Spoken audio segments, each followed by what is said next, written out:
What is up everyone, and welcome to some more F1 23 My Team Career Mode. Last time out we were at the Chinese Grand Prix and we qualified on pole position, but after a difficult race we fell dramatically down the order. We ended up finishing P14 outside of the points. We just did not have the pace in the race to contend with the cars around us, but that's okay. We're back and we're ready for another race. This time it's going to be the Azerbaijan Grand Prix. Not one that typically goes particularly well for me. You can see getting some driver perks. I've now maxed out my driver perks, which is nice. Means that we'll have a number of bonuses, including reduced engine wear, boosted acclaim, and boosted resource point gain, which is pretty good. But yeah, Azerbaijan, a track that last year if you watched last year's race, I guess not last year, but you know what I mean, like the last season's race, then you may remember that again, it was another one of those tracks where I couldn't seem to keep cars behind me. I just had no traction on the exit of some of the corners, and that allowed them to absolutely blitz their way past me in the straights, which I'm anticipating. You know, we haven't had a number of tyre wear upgrades or traction upgrades or anything like that, so I'm anticipating that this will be very much the same sort of deal. You know, if we can maybe get a slightly better finish than we had last year. I think we finished something ridiculous like 18th and 20th in the sprint and the race respectively in Azerbaijan last year. So if we can do a little bit better than that, then that would be ideal. But yeah, first of all, we do have a few upgrades that we might be doing, but I don't think we can afford any at this moment. They're all just a little bit too expensive. Our upgrade rate has slowed down a little bit since we've become like a sort of midfield tier car. You might have seen on the performance chart there just very briefly that we actually are faster than McLaren and Alpine apparently now, which means that hopefully we can sort of challenge them and finish ahead of them in some races. I don't think this one is going to be one of those races where we are actually capable of doing that, simply because the pace around Azerbaijan doesn't seem to be fantastic. But, you know, once we get into some tracks that I'm maybe a little bit better at, for example, we've got Miami next, I think that we might be able to really start to bring the fight to those teams around us. I'm optimistic of this fact. Doesn't seem like there's going to be much rain this weekend, apart from maybe at the very end of the sprint, but, you know, that will be literally like, you know, a lap or something like that, if it even comes at all. So I'm not too worried about that. And, yeah, it is now time for us to get into the weekend. And, well, I am... yeah, like I said, not particularly looking forward to this one. We'll see what the pace is like. Even if my one-lap pace is good, I can't imagine that my race pace is going to be very good. I just think that our grip and our traction is too poor. You can see that Helga and I were actually 9th and 7th, respectively. So the pace was pretty good, but I think the race is still going to be pretty rough, regardless of, you know, whether we finish, you know, top 10 in qualifying or whatever. I don't think we're going to finish top 10 in the race. I just can't see it happening. If we couldn't do it in Saudi Arabia and China, which were two of my strongest tracks on last year's game, there's no way that we're going to be doing it on Azerbaijan, which in last year's game was about one of the only tracks that I never won at and struggled to even finish in the points at, even when we had a fast car. I think Azerbaijan has just become a bit of a bogey circuit for me at this point. But nonetheless, it is time for us to get into qualifying. The target, as always, is going to be qualifying in the top 10. I don't know if we're going to be able to do it here. Last year, I think we failed to make it out of Q1. Obviously, I want to at least do that. I want to get at least the bonus for qualifying top 15, even if we don't manage to quite make the top 10. But obviously, the top 10 is going to be what we are really aiming for here. And so here we go. We're on a fresh set of soft compound tyres as we start our first flying lap in Q1. And as we come on the run up to the line, you can see it's a 1:43.2, and that is definitely not going to be good enough to get us out. You can see that we are mixing it with the likes of Sonoda, Sargent, and Hauger, all of whom I anticipate probably are unlikely to make it through to Q2. And you can see we're actually down in last by the time that we make it around the final corner on our second flying lap. We're on a new set of fresh soft compound tyres. We needed to take another set, and Sonoda is about 4/10 ahead of us, and we're improving by about 5/10, so we're definitely going to beat him for 18th. But still, with this, there's no guarantee that we're actually going to be making it through to Q2. I'd hope so. As we cross the line, it's a 1:42.6, which I'm hoping is good enough, and it's not. It's P18. We only outqualified Sonoda. That's pretty terrible, honestly. That means we're out in Q1. For the first time this season, we failed to make Q3, and we don't even make Q2. So that is absolutely devastating. We joined Hulkenberg, who's in one of the fastest cars on the grid. No excuse for him. And then Sonoda, Hauger, De Vries, and Fittipaldi. You would have to say that that none of these people are people I would really want to be mixing it up with. As far as quali pace is concerned. Even Logan Sargent made it through to Q2. So yeah, very, very disappointing performance for us. And I guess we'll just have to see if we can make up any positions in the race. But honestly, I think it's going to be a very long race, especially considering that it's a sprint weekend as well. You would wage to say that there's basically no chance that that we're going to get into the points. So we're just going to be sort of,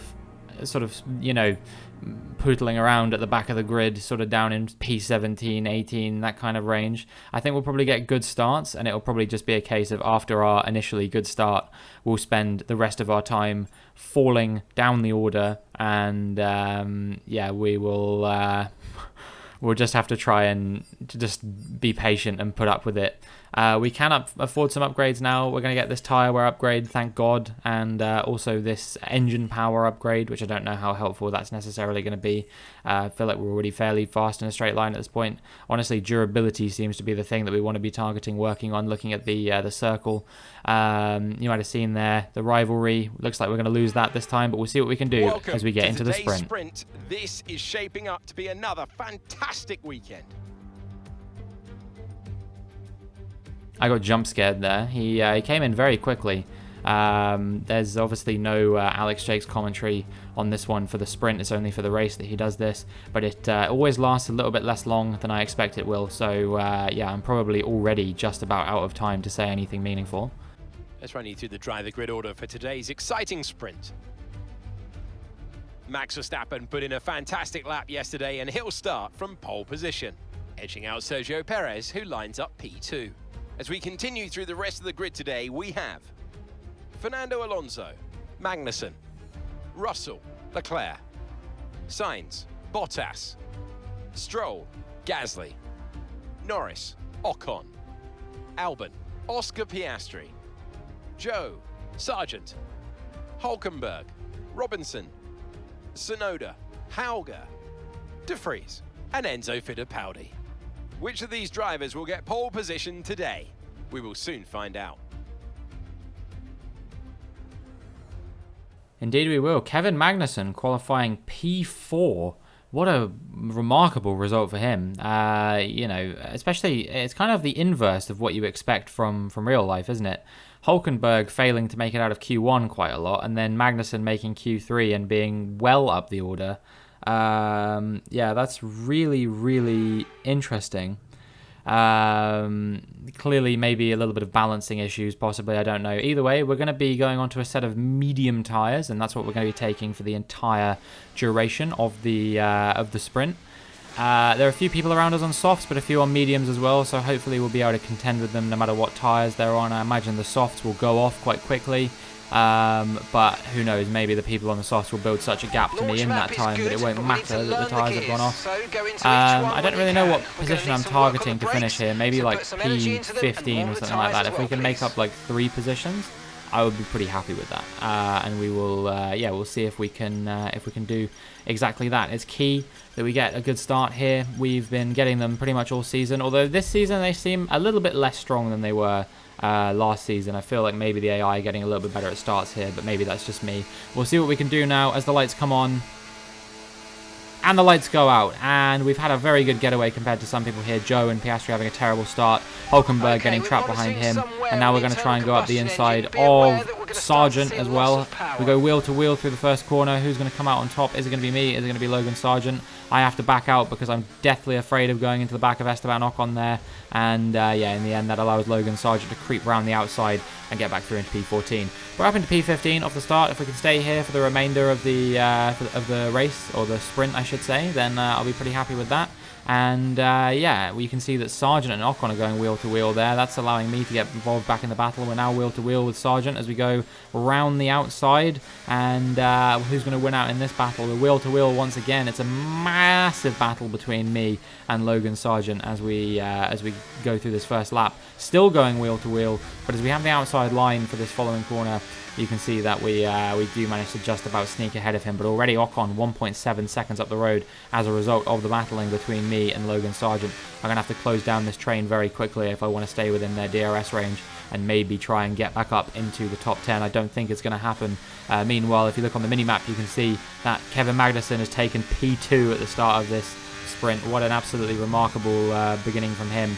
We are falling away from Ocon still. Sargent looking to go on my inside there. He ends up hitting me. I'm not really sure where he thought I was going to go. He just drives directly into me. Fortunately, we don't pick up any damage. We could have got a puncture from that because he drove directly into our tyre, I think. But we're okay. I don't think the same can be said for Logan Sargent, though, as he's fallen almost a second behind me now. Maybe he's got front wing damage or something to that description. I don't know whether he'll box or not. It depends on how severe the front wing damage is, I guess. But yeah, maybe, just maybe, that is going to allow us to keep him behind for the duration of the sprint as we move towards the end of the first lap. 8 laps to go. You know, it's a very, very short sprint, only 9 laps, and yeah, we're already up into P14. So pretty good. I think this will probably be the furthest we go. You can see there's a 2.5 second gap out in front. And now as we move on to lap 4, you can see that the gap has extended to 5 seconds. Sargent is 7 seconds down the road from us, but Joe has managed to stay with us, and now he is making the overtake on us up into P14, and we get pushed back down into P15. So yeah, Joe Guan Yu doing a good job there in the Alfa Romeo. It's not a super competitive car, but he has managed to get past us nonetheless. We'll see if we can get him back now through the DRS zone. I'm not super optimistic about this one, especially unless we burn all of our battery, but then we're just going to end up blowing all the battery and allowing Hulkenberg to get back into touch with us. So yeah, I've decided I think I'm just going to allow Joe to go and try and consolidate P15 if I can. You know, I got a 7-second gap behind me. By the time we got to the final lap, that gap has fallen quite drastically, but not even below a second by the looks of things.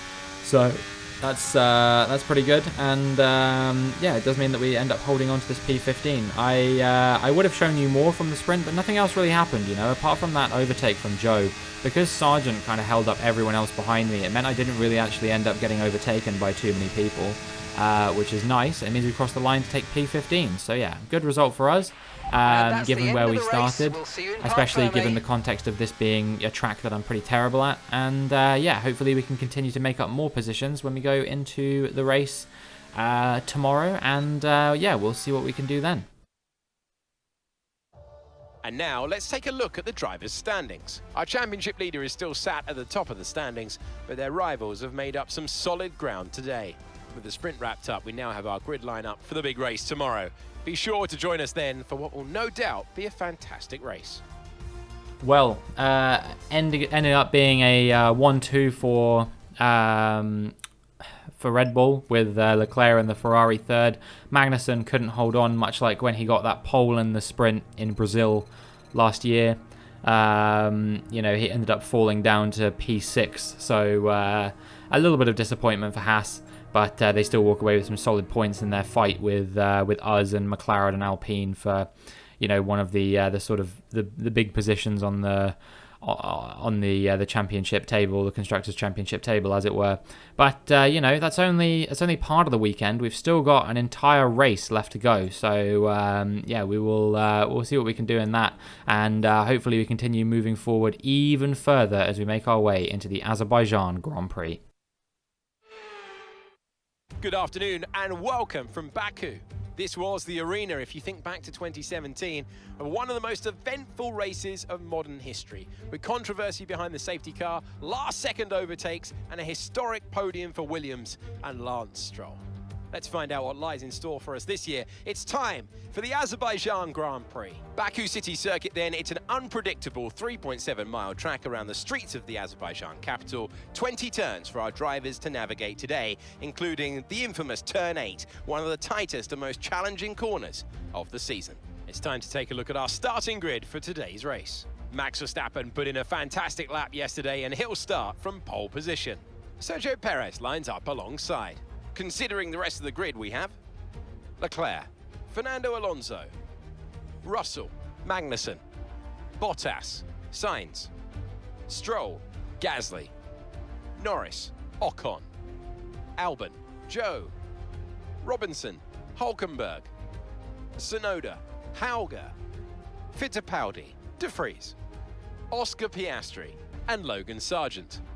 Now, it's almost time for lights out, so let's go down to the track. They still got nothing to say. That's fine. I can fill for time for a little bit. You know, just hoping that maybe we can have a start like we had before, where we can make our way up the order, put ourselves in a good position to you know, maybe not score points, but at least, you know, be on the fringes of the points, and then just try and defend for 26 laps. That's going to be the goal here, and I don't know whether it's going to work or not, but I guess we'll see whether that is whether something's going to happen or not. But yeah, we're on the mediums. We're going to be doing medium hard. Quite a few people around us starting on the hards actually, which I think will hopefully allow us to make up quite a few positions. Albon there starting on the soft, so I assume he's probably doing soft medium. But yeah, the sort of differential in the strategy is going to be interesting. You know, there's literally people in my immediate vicinity starting on every different compound of tyre. So yeah, I don't know how the strategy is going to necessarily play out, but I guess we'll find out as we now have the lights come on. And the lights go out as we switch to the replay camera, and I'm in the background, but you can see that I've aggressively moved to the inside there, and I'm making my way up past Carlos Sainz here. And yeah, we have a Alpine sweep around the outside of us. But if you're wondering what position that is that we're in now, we have made our way up into P10, and we are currently running in the points. We're going to be coming under a lot of pressure from Carlos Sainz, but I'm going to try and go as quickly as I can to try and, you know, stay with this Alpine. I'm not sure who this is. I think this might be Gasly, actually. If I remember correctly, Ocon was a little bit further down. We've actually jumped him off the start. So, yeah, a really strong start from us, making up 5 positions in the first corner. But, you know, I don't know whether we're going to be able to... whether we're going to be able to hold on to that or not, I guess we will. I guess we'll find out. But you know, these tires just seem like they go off so quickly, and I really struggle for grip around the corners. I'm on the harder compounds of tire. I'm not sure what Sainz is on there. I think that's the hard tires. So hopefully that will allow me to at least keep him behind, if not stretch my legs against him. I know he's in a Ferrari, but honestly, our car is better than we think it is now. It is a midfield car. I do firmly expect it's going to fall down the performance standings as the season goes on, as we can't get as many upgrades on the car as everyone else. But you know, that's neither here nor there really. The fact of the matter is, at the moment, we really can mix it with these guys, supposedly, based on the pace of our car. I know that Hauger doesn't seem to be showing that to be true, but, you know, he is a rookie, and he's only in his, what, 5th Formula 1 race ever, so I actually know it'd be 6th, wouldn't it, because he did the Abu Dhabi Grand Prix with us last season. But either way, I am willing to remain patient. You can see that Sainz is piling a bit of pressure on us now. We're going to try and stick around the outside of him if we can. This is Albon just behind us, trying everything he can as well to put some pressure on us. But yeah, we're still going wheel to wheel with Sainz now. Who's going to be on top as we come into the following straight? I think it's going to be him, but we do have a slightly better exit than him, and you can see we're putting some pressure on. But we're still going wheel to wheel. It seems like he has a bit more top speed than us. I don't know if he's more optimized for that straight line speed. But yeah, as we come to the following corner, oh, you can see that Norris has had a moment there, and Norris is straight into the wall, and I think that's going to be him out of the Grand Prix. Yeah, he just got a complete tank slapper on. Nothing that he could do to avoid that really, but that is him into the wall, and that is a virtual safety car. And this provides us with a you know, a good opportunity to at least hold position for a few laps while they're sorting everything out, getting his car cleared and that kind of thing.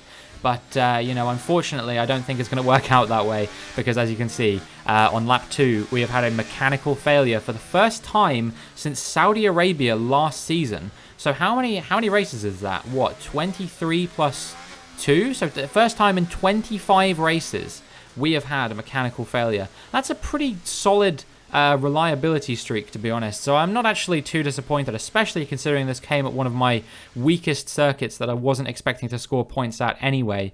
Yeah, I can't be too miffed about that, because at the end of the day it resulted in me not having to drive what would be probably quite a painful race. But what I am quite miffed about, however, which is what you're about to see in just a moment once we see this footage of me storming off, is a glitch that happened regarding the results of the race. It was a tough race at times, but they've held on to take a great victory for Haas today. What do you think it was, Ant, that gave them the edge over the competition today? Well, when you overtake that many people, I'd certainly hope you'd win the race. Their car was really effective in the slipstream here today, and the team will be pleased that they didn't cook the engine, given how long they were spending in the hot air behind other cars. They had a lot of confidence to push their tyres hard as well, especially going into the corners, which allowed for some late braking and some exciting passes. There aren't many teams, as they come out onto the podium now, who could do what Haas have managed to accomplish here. It's hard to believe how competitive they've already become. Amazing victory. Yes, apparently the podium was Hulkenberg, Ocon, Albon.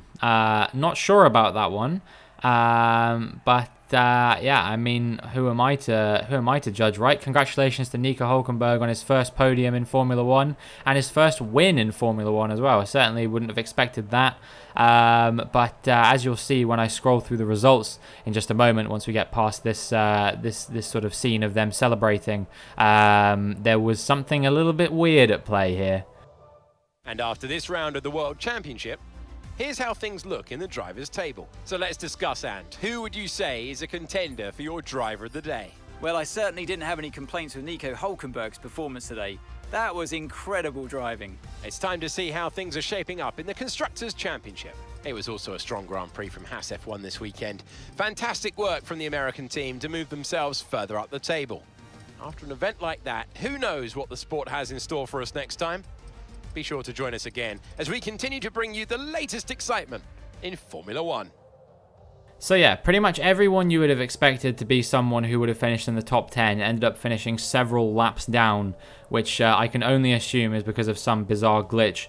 But what it does mean is that we move from being, I think, P5 or P6 in the Constructors to P9. We get jumped by Haas, Alpine, McLaren and AlphaTauri, all of whom picked up big points in that race. And that could be an absolutely critical result for us in the fight for P6 in the Constructors to get that sponsorship bonus.